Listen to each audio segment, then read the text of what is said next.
कपड़े धोने वाली बहू।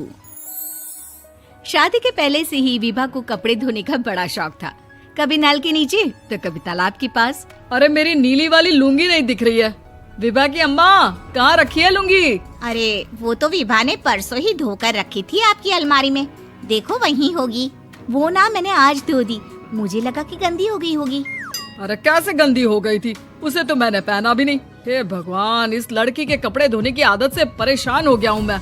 जितना तो घर में राशन नहीं आता उससे कहीं ज्यादा डिटर्जेंट पाउडर का खर्चा है। इसकी शादी करवा दो, शादी जाए अपने घर में ही करे काम, फिर चाहे घर के कपड़े धोने हो या पूरे गांव के। हाँ ठीक बोल रही हूँ, देखता हूँ मैं कोई लड़का। वो दिन भी आ जाता है जब विभा को देखने लड़के वाले आ जाते हैं। लड़की मुझे अच्छी लगी। होने वाली सास कहती है, बेटी अगर कुछ पूछना है तो पूछ लो।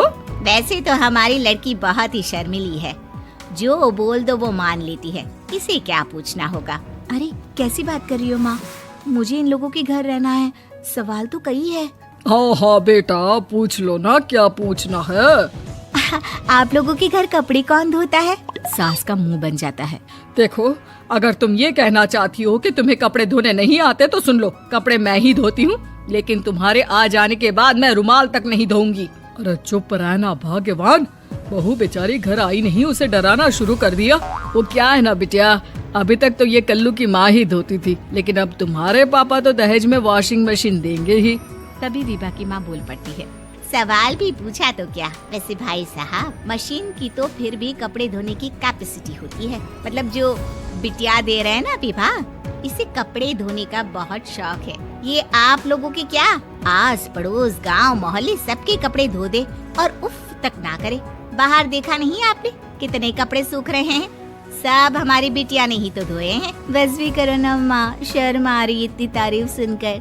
और तो और एक दाग निकाल कर दिखाओ तो मान जाऊँ। हाँ अच्छा माफ करना बेटा, मैंने गलत समझा, हमें तो रिश्ता बहुत पसंद है। और ऐसे जुड़ जाता है रिश्ता कपड़े धोने का शौक रखने वाली विभा का। उसकी शादी हो जाती है कोयला फैक्ट्री में काम करने वाले कल्लू के साथ। शादी के बाद अचानक विभा चिल्लाती हुई सास के पास आती है। सासू माँ, अरे सासू माँ कहाँ है आप? ये तो धोखा है, धोखा दिया आप लोगों ने मुझे। इसे ससुर के चक्कर के बारे में पता चल गया। अरे तो उसमें तुझे क्यों धोखा मिला है? अरे नल में पानी नहीं आता, कपड़े कैसे कब धुलेंगे? अच्छा तू पानी नहीं आ रहा उसकी बात कर रही है। तो आपने क्या सोचा? कुछ नहीं। अच्छा तेरी माँ ने कहा था कि कपड़े धोने का शौक है तुझे, याद आया मुझे।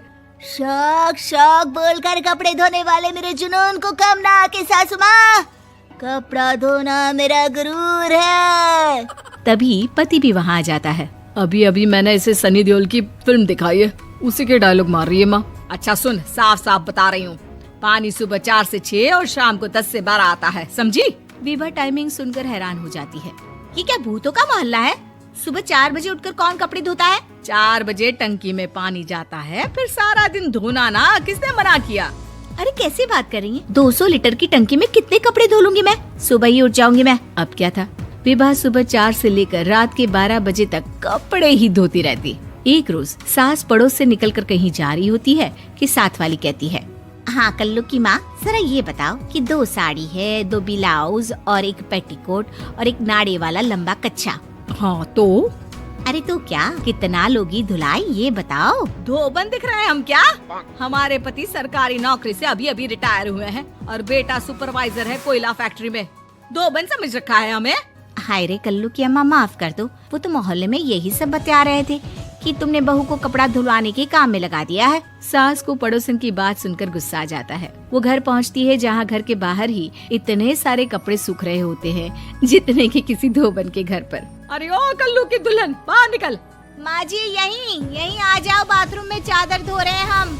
अरे अभी हम धोते हैं, तुमको बाहर निकलो। ये आस पड़ोस वाले बोल रहे हैं कि हम बहू से कपड़े धुलवा कर उसे कपड़ा धोने वाली बना दिए हैं। अरे छोड़ो ना माँ जी, किन लोगों की बातों में आती हो? आस पास के लोगों का तो काम ही होता है कि वो किसी तरह सास बहू को लड़ा दे।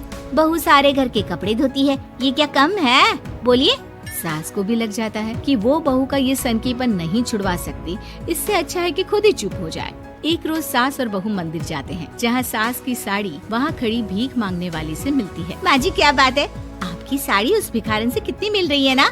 हाँ हाँ देखो तो दोनों की साड़ी मिल रही है। क्या बात है कल्लू की अम्मा, तुम खुद को तो अफसर की बीवी बताती हो और ऐसी सिंपल सी प्लेन साड़ी पहनकर घूमती हो। सिंपल और प्लेन नहीं है ये साड़ी। तो क्या सोने के धागे से फूल बने हैं? कुछ भी सासू माँ, कुछ भी। हाँ बने थे इस साड़ी में सोने के धागे से फूल। मेरे पति लेकर आए थे मद्रास से स्पेशली मेरे लिए 10,000 की। ताहे भाई साहब इस भिखारन के लिए भी सेम टू सेम साड़ी लेकर आए होंगे 10,000 की। सास उस वक्त तो कुछ नहीं कहती, लेकिन बहू के साथ घर आती है और अलमारी से एल्बम निकाल कर लाती है। ये साड़ी देख रही है, ये वही साड़ी है जिसे मैंने अभी पहना था। इस साड़ी में ये जो चमकदार फूल दिख रहे हैं ना, ये सोने के धागों से काटे गए हैं।